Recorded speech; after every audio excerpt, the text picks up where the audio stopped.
வணக்கம் ஜோதி நண்பர்களே. தமிழ் புத்தாண்டு வருட ராசி பலன்கள். தமிழ் வருடங்கள் மொத்தம் 60. அதில் 38வது வருடமாக இந்த தமிழ் வருடம் ஆரம்பிக்குது. இந்த தமிழ் வருடத்தினுடைய பெயர் குரோதி. இந்த பெயரினுடைய அர்த்தமே இந்த ஆண்டு எப்படி இருக்கும் அப்படிங்கிறத நமக்கு உணர்த்துது. ஏற்கனவே போன தமிழ் வருட பலன்கள், அதாவது சோபக்கிருது தமிழ் வருட பலன்களில் ஒரு விஷயத்தை நான் மென்ஷன் பண்ணியிருப்பேன். அதாவது இனி அடுத்தடுத்து வரக்கூடிய ஆண்டுகள் கொஞ்சம் கொஞ்சமாக மோசமாகிக்கிட்டு இருக்கும் அப்படிங்கிறத. ஸோ அதனுடைய தொடக்கம் தான் இந்த குரோதி தமிழ் வருடம் அப்படிங்கிறத புரிஞ்சுக்கணும். ஸோ பொதுவான வகையில் இந்த குரோதி தமிழ் வருடத்தை எப்படி விளக்குறாங்க அப்படின்னா, அந்த வருடத்தில் நிறைய ஏற்றத்தாழ்வுகள் இருக்கும். எல்லா விஷயங்களுமே இரட்டைத்தன்மையோடைய வேலை செய்யும். சரின்னும் எதையும் எடுத்துக்க முடியாது, தவறு அப்படின்னு எதையும் எதிர்க்க முடியாது. இதனால் இரு தரப்புகள் அப்படின்னு பிளவுபட ஆரம்பிக்குது. ஸோ இரு பிரிவுகளாக பிரிஞ்சிட்டாலே நீ பெருசா நான் பெருசா அப்படிங்கிற மனோபாவம் இயல்பாகவே உருவாக ஆரம்பிச்சிடும். இதனால் இந்த குரோதம், பகை, சண்டை சச்சரவுகள், மனஸ்தாபங்கள் போன்ற விஷயங்கள் உருவாகுது. ஸோ நார்மலாகவே இந்த குரோதி தமிழ் வருடங்கள் வரும்பொழுதெல்லாம் பார்த்தீங்கன்னா நாடுகளில் தேவையில்லாத விரோதம், போட்டி பொறாமைகள், சண்டை சச்சரவுகள், வழக்குகள் அதிகமாகிறது. களவு, சூது போன்ற விஷயங்கள் அதிகமாகிறது. ஆசை காட்டி மோசம் செய்யக்கூடிய விஷயங்கள் இப்படியெல்லாம் நடக்கும். இது ஒரு பக்கம் நடக்க, நல்ல விஷயங்கள் அப்படிங்கிறதும் சைலண்ட்டாக கண்ணுக்கே தெரியாமல் ஒரு பக்கம் நடந்துக்கிட்டு தான் இருக்கும் அப்படிங்கிறதையும் சொல்கிறாங்க. அது வெளிப்படையாக தன்னை வெளிக்காட்டி கொள்ளாது. அது ஏன் தன்னை வெளிக்காட்டி கொள்ளாமல் இருக்குது அப்படின்னா, இரு பிரிவுகள் ஏற்படும் பொழுது மோசமான குணம் படைத்தவங்க அதைய வச்சு மிஸ்யூஸ் பண்ணவும் ஆரம்பிச்சிடுவாங்க. ஸோ நல்ல விஷயங்கள் அப்படிங்கிறது இந்த காலகட்டங்களில் வெளிப்படையாக இருக்காது. அது ஒரு மறைபொருளாகத்தான் செயல்படும் அப்படிங்கிறத குறிப்பிட்றாங்க. அதனால் இந்த காலகட்டங்களில் கண் முன்னாடி பார்க்குறதையும் கேட்குறதையும் வச்சு எந்த ஒரு விஷயத்தையும் அவசரமான முடிவு எடுத்துறாதீங்க. பொறுமை, நிதானம், பகுத்தாராயக்கூடிய திறன் இந்த காலகட்டங்களில் எல்லாருக்குமே தேவைப்படக்கூடிய ஒரு விஷயமாக இருக்குது. ஆல்ரெடி பொதுவான நாட்டு நடப்பின் வகையில் இது எல்லாமே போன ராகுகேது பேச்சிலேருந்தே நடக்க ஆரம்பிச்சிருச்சு. ஸோ அதனால் பொதுவான வகையில் நாட்டு நடப்பின் அடிப்படையில் பார்க்கும்பொழுது மனிதர்கள் ஒரு யதார்த்தமான வாழ்க்கை வாழ்வதற்கு கொஞ்சம் சுதாரித்து இருக்க வேண்டியதாக தான் இருக்குது. சரி, இந்த குரோதி வருடத்தில் இந்த கிரகங்களுடைய அமைப்புகள் அப்படின்னு பார்க்கும்பொழுது மாத கிரகங்களுடைய பயிற்சிகள் அப்படிங்கிறது வழக்கம் போல் இருக்கும். அதில் பெருசாக மாற்றங்கள் எதுவும் இருக்காது. பட் வருட கிரகங்கள் அப்படின்னு பார்க்கும்பொழுது குரு பயிற்சி மட்டும்தான் இருக்குது. 2024 மே மாதம் மேசராசியிலிருந்து ரிஷபராசிக்கு குரு பயிற்சி ஆகும். ஸோ வருட கிரகங்களுடைய பயிற்சி அப்படின்னு பார்க்கும்பொழுது குரு பயிற்சி மட்டும்தான் இருக்குது. ஆனால் ஜூன் மாதத்தில் தொடர்ந்து ஒரு 5 மாதங்களுக்கு சனி வக்ர நிலையில் செயல்படும். அதாவது சனி கும்ப ராசிக்குள்ளேயே வக்ர நிலையை அடையுது. அது போக இந்த ராகு கேதுக்களுடைய சஞ்சாரம் இந்த வருடம் முழுவதுமே மீனத்திலையும் கன்னியிலையும் இருக்கும். ஸோ இந்த அமைப்புகள் தான் ஒவ்வொரு ராசிகளுக்கும் ஒவ்வொரு விதமான மாற்றங்களை ஏற்படுத்தும். அது என்ன அப்படிங்கிறத நீ மேற்கொண்டு பார்க்கலாம். மீனம் ராசிக்கு இந்த குரோதி தமிழ் வருடம் முழுக்க முழுக்க ஒரு கலவையான வருடமாகவே இருக்கும். கிளியராக சொல்லணும்னா மீன ராசிக்காரங்க தனிப்பட்ட முறையில் ரொம்பவுமே உற்சாகத்தோடும் கலகலப்போடும் காணப்படுவீங்க. உங்களுடைய தொலைநோக்கு சிந்தனைகள் அதிகரிக்கவே செய்யும். நிறைய புதிய முயற்சிகள், காரியங்களில் ஈடுபடுவீங்க. உங்களுடைய மதிப்பு மரியாதைகளை உயர்த்தி கொள்வதற்கான விஷயங்களில் ஈடுபட்டு வருவீங்க. அவ்வளோ சீக்கிரம் எதையும் விட்டு கொடுக்க மாட்டீங்க. எல்லா விஷயங்கள், காரியங்களையும் ஒரு தீவிரத்தன்மை இருக்கவே செய்யும். அவங்களுடைய வயதிற்கேற்ப அவங்களுக்கு உண்டான ரெஸ்பான்சிபிலிட்டிஸை கரெக்டாக மெயின்டைன் பண்ணிட்டு வருவீங்க. இனி அடுத்தது என்ன அப்படிங்கிற திங்கிங் தான் உங்களுக்கு இனி அதிகமாக இருக்கும். சும்மா இருக்கிறது அப்படிங்கிறது உங்களுக்கு பிடிக்காது. எதையாச்சும் ஒன்று செஞ்சுக்கிட்டே இருக்கணும். அதிலும் குறிப்பாக மற்றவங்களை அட்ராக்ட் பண்ணுற மாதிரி எதையாச்சும் ஒன்று செஞ்சுக்கிட்டே இருக்கணும் அப்படிங்கிற எதிர்பார்ப்புகள் அதிகமாகும். ஸோ இப்படி தனிப்பட்ட முறையில் மீன ராசிக்காரங்க ரொம்பவுமே உற்சாகத்தோடும் கலகலப்போடும் காணப்படுவீங்க. எப்போவுமே உங்களை பிஸியாகவே நீங்கள் வச்சுக்கிட்டு இருப்பீங்க. பட் அதே நேரம் வெளியே இருந்து வரக்கூடிய விஷயங்கள், காரியங்கள் இல்லை மற்றவங்களால் ஏற்படக்கூடிய விஷயங்கள், காரியங்கள் அப்படின்னு வரும்பொழுது தேவையில்லாத சங்கடங்களையும் பிரச்சனைகளையும் ஏற்படுத்தக்கூடிய வகையில் இருக்கும்.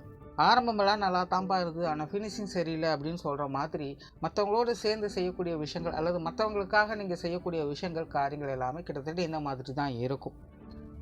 ஸோ முடிஞ்ச அளவுக்கு இந்த வருடம் நீங்கள் உங்களுடைய வேலை உண்டுன்னு அமைதியாக இருந்துட்டீங்க. உங்களுடைய கோலில் மட்டும் நீங்கள் ஃபோக்கஸ் பண்ணிட்டு இருந்தீங்க அப்படின்னா இந்த வருடம் முழுவதும் உங்களுக்கு சாதகமாக இருக்கும். மற்றவங்க வகையில் இல்லை உடன் இருப்பவங்க வகையில் வரக்கூடிய சின்ன சின்ன சங்கடங்கள், பிரச்சனைகள் போன்ற விஷயங்கள்லாம் முடிஞ்ச அளவுக்கு பெருசுப்படுத்தாதீங்க. அதைவே நினச்சி உங்களுடைய மனதை சலனப்படுத்தி கொள்ளாதீங்க. பொதுவாக மீனராசிக்காரங்களுக்கு இந்த வருடம் கொஞ்சம் தேவையில்லாத எண்ணங்கள் அப்படிங்கிறது அலைப்பாஞ்சுக்கிட்டே இருக்கும். ஒரு சாதாரண விஷயத்தை கூட உள்ளுக்குள்ளே போட்டு அதை அசை போட்டுக்கிட்டே இருப்பாங்க. அவங்களால ஈஸியாக டைஜஸ்ட் பண்ணிக்கவே முடியாது. இது இப்படி இருக்குமோ அப்படி இருக்குமோ அதுவா இதுவா அப்படி சொல்லிட்டு குழப்பிக்கிட்டே இருப்பாங்க. ஆகையினால் இந்த மாதிரியான ஓவர் திங்கிங்கால் அவங்களுடைய மனதை சஞ்சலப்படுத்தி கொள்ளாதீங்க. உண்மையிலேயே நீங்கள் பார்க்கக்கூடிய கேட்கக்கூடிய விஷயங்களுக்கும் வெளியில் யதார்த்தத்தில் இருக்கக்கூடிய விஷயங்களுக்கும் நிறைய வித்தியாசங்கள் இருக்கவே செய்யும். ஸோ மீனராசிக்காரங்க கொஞ்சம் நிதானத்தோடும் கவனத்தோடும் இருந்து செயல்படக்கூடிய வருடமாக இருக்குது.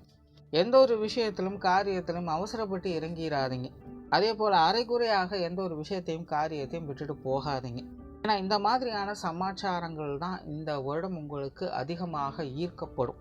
கெரியர் பேஸ்டான விஷயங்கள்லாம் இந்த வருடம் கொஞ்சம் சாதகமாக இருக்குது அப்படின்னு சொல்லலாம். புதிய விஷயங்கள் மற்றும் புதிய காரியங்களில் நன்மைகளை கிடைக்க பெற்று வருவீங்க. தொழில் வேலை உத்தியோக ரீதியாக உங்களுடைய திறமைகளை வெளிக்காட்டக்கூடிய வருடமாக இருக்கும். பட் இருந்தபோதும் மீனராசிக்காரங்க காரிய ரீதியாக கொஞ்சம் அவசரப்படுவதையும் கோவப்படுவதையும் தவிர்த்துக்கங்க. போட்டி பந்தயங்கள் போன்ற விஷயங்கள்லாம் ஈடுபட வைக்கும். அதாவது தொழில் முறையான வேலை நிமித்தமான போட்டி பந்தயங்கள் சவால்கள் போன்ற விஷயங்கள்லாம் எதிர்கொள்ள வேண்டியதாக இருக்கும். சம்மந்தமே இருக்காது, திடீர்னு உங்களுடைய வேலையில் உங்களுடைய தொழிலில் ஆப்போசிட்டில் தேவையில்லாத விஷயங்களை செஞ்சுக்கிட்டே இருப்பாங்க. ஸோ உங்களெல்லாம் பீட் பண்ண வேண்டியதாக இருக்கும். ஸோ இந்த மாதிரி தொழில் போட்டிகள் வேலை போட்டிகள் போன்ற விஷயங்கள்லாம் எதிர்கொள்ள வேண்டிய காலகட்டமாக இருக்குது. பட் இருந்தாலும் இந்த மாதிரியான விஷயங்கள் காரியங்கள்லாம் நடக்கும் பொழுது மற்றவங்களுடைய பார்வை மற்றவங்களுடைய கவனம் அப்படிங்கிறது உங்கள் மேலே தான் முழுவதுமாக இருக்கும். நீங்களும் உங்களுடைய சாமர்த்தியத்தை வெளிக்காட்டி அதில் வெற்றி கொண்டும் வருவீங்க. பட் இங்கே வேடிக்கை என்னென்னா, இதெல்லாம் முடிந்த பிறகும் பெரும்பாலும் அந்த வழக்கமான விஷயங்களை தான் பார்த்து வருவீங்க. இடையில இந்த எதுக்கு இவ்வளோ தூரம் இந்த பரபரப்பான விஷயங்கள், எதுக்கு இந்த போட்டி பொறாமைகள் வந்து போச்சு, நம்ம ஏன் இவ்வளோ கஷ்டப்பட்டோம் அப்படிங்கிற மாதிரிலாம் திரும்ப யோசிச்சுக்கிட்டு இருக்க வேண்டியதாக இருக்கும். பட் அதுக்காக இதை விட்டுட்டு சும்மா இருக்கவும் முடியாது. ஸோ தொழில் வேலை உத்தியோக ரீதியாக இந்த மாதிரியான தேவையில்லாத அலைச்சல்கள் சிரமங்கள் அப்படிங்கிறத எதிர்கொள்ள வேண்டிய காலகட்டமாக இருக்குது. பட் இருந்தாலும் உங்களுக்கான சாதகமான வருடமாகத்தான் இது இருக்கும். உங்களுடைய புதிய முயற்சிகள் நன்மைகளை கொடுத்து வரும். கடந்த சில வருடங்களாக நீங்கள் செய்யணும்னு நினச்சிட்டு இருந்த விஷயங்களை கூட இந்த வருடம் செய்து முடித்து வருவீங்க. வெளியூர் மற்றும் வெளிநாடு சம்மந்தப்பட்ட விஷயங்கள் ஓரளவுக்கு சாதகமாக இருக்கும். குறிப்பாக இந்த வெளிநாடு சம்மந்தப்பட்ட விஷயங்களில் ஓரளவுக்கு சாதகமான பலன்கள் அப்படிங்கிறது உண்டு. வெளியூர் சார்ந்த விஷயங்களை மட்டும் கொஞ்சம் தேவையில்லாத அலைச்சல்கள் சிரமங்கள் கொஞ்சம் கூடுதலாகவே இருக்கும். ஸோ இந்த மாதிரியான விஷயங்கள்லாம் இந்த வருடம் கொஞ்சம் நிதானித்து செயல்படுறது நல்லது. பொருளாதாரம் சார்ந்த விஷயங்கள் சமாளிக்கக்கூடிய வகையில் இருக்குது. கொடுக்கல் வாங்கல் விஷயங்களில் நன்மைகள் உண்டாகும். ஒரு பக்கம் பொருளாதார சேர்க்கைகள் அப்படிங்கிறது உண்டு. பட் அதுக்கு ஏற்ற அளவுக்கு விரயங்களும் இருந்துக்கிட்டு தான் இருக்கும். ஏன்னா மீன ராசியை பொறுத்த வரைக்கும் விரயச்சனி அப்படிங்கிறது ஆரம்பிச்சிருக்கு. 7 சனி ஸ்டார்ட் ஆகி அதில் விரயச்சனி நடந்துக்கிட்டு இருக்குது. ஸோ கண்டிப்பாக ஏதாவது ஒரு வகையில் விரயங்கள் செலவுகள் அப்படிங்கிறது அவங்களுடைய வயதிற்கேற்ப அவங்களுடைய தேவைக்கேற்ப இருந்துக்கிட்டு தான் இருக்கும்.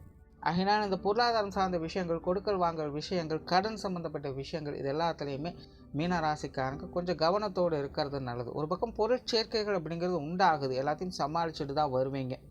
திடீர் பொருள் வரவுகள் போன்ற விஷயங்கள்லாம் உங்களுக்கு நல்ல முறையில் கை கொடுத்துட்டு தான் இருக்கும். பட் அதெல்லாம் ஸ்டெபிளாக இருக்குமா அப்படிங்கிறது கேள்விக்குறியாக இருக்கும்.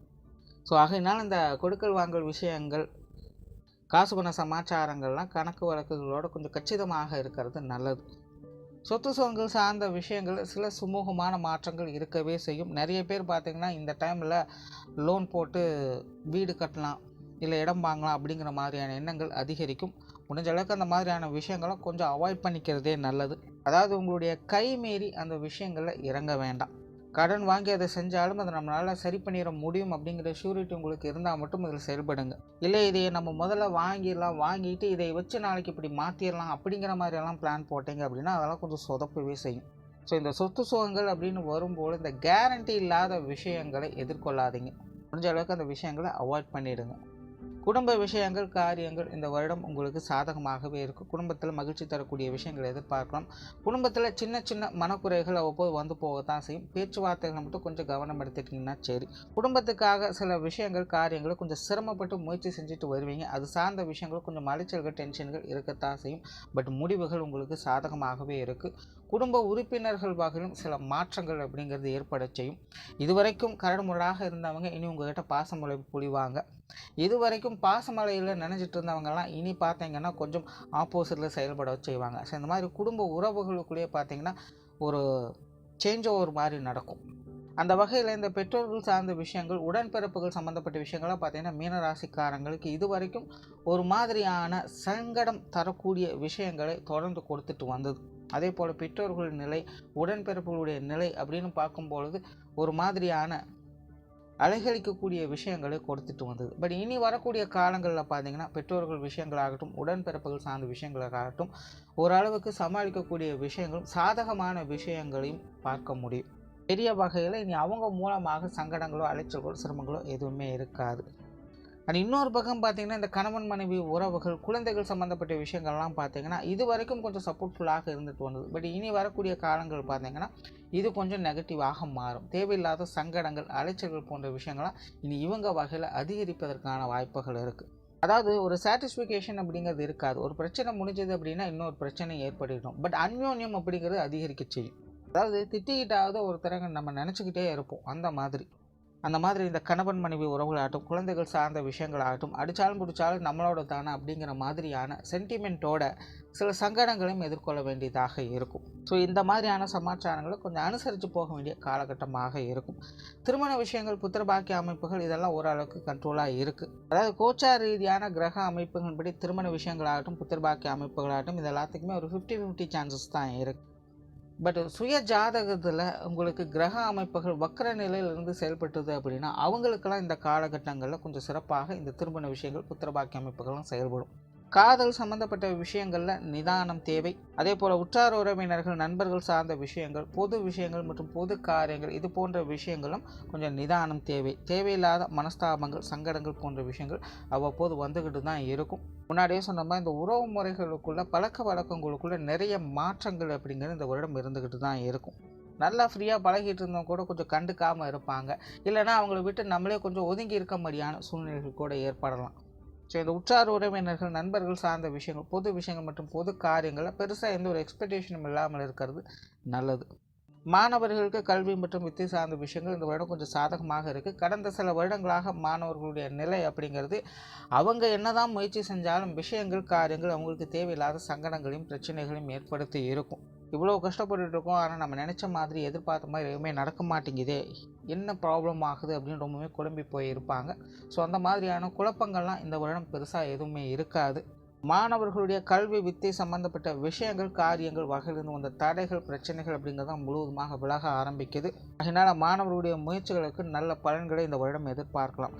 பட் விரையச்சனி அப்படிங்கிறது நடந்துக்கிட்டு இருக்குது. இந்த விரையச்சனி காலத்தில் மாணவர்களுடைய நிலை அப்படின்னு பார்க்கும்பொழுது பெரும்பாலும் இப்போ தான் படிப்பில் கவனம் இல்லாமல் போகும். விளையாட்டில், பொழுதுபோக்கு விஷயங்களில் அதிகமாக ஈடுபடுவாங்க. தேவையான விஷயங்களை செய்யறதை விட்டு வெளியில் வெட்டியாக சுற்றிக்கிட்டு இருப்பாங்க. இதில் தேவையில்லாத அன்வான்ட் திங்ஸில் கான்சன்ட்ரேட் போகும். ஸோ மாணவர்கள் கவனச்சிதறல்கள் ஏற்படுவதற்கான வாய்ப்புகள் இருக்குது.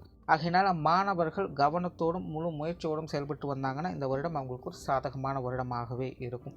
ஸோ ஓவரால் இந்த குரோதி தமிழ் வருடம் மீனராசியை பொறுத்த வரைக்கும் தனிப்பட்ட முறையில் விஷயங்கள், காரியங்கள் ரொம்பவுமே சிறப்பாகவும் உற்சாகத்தோடும் கலகலப்போடும் இருந்துட்டு வரும்.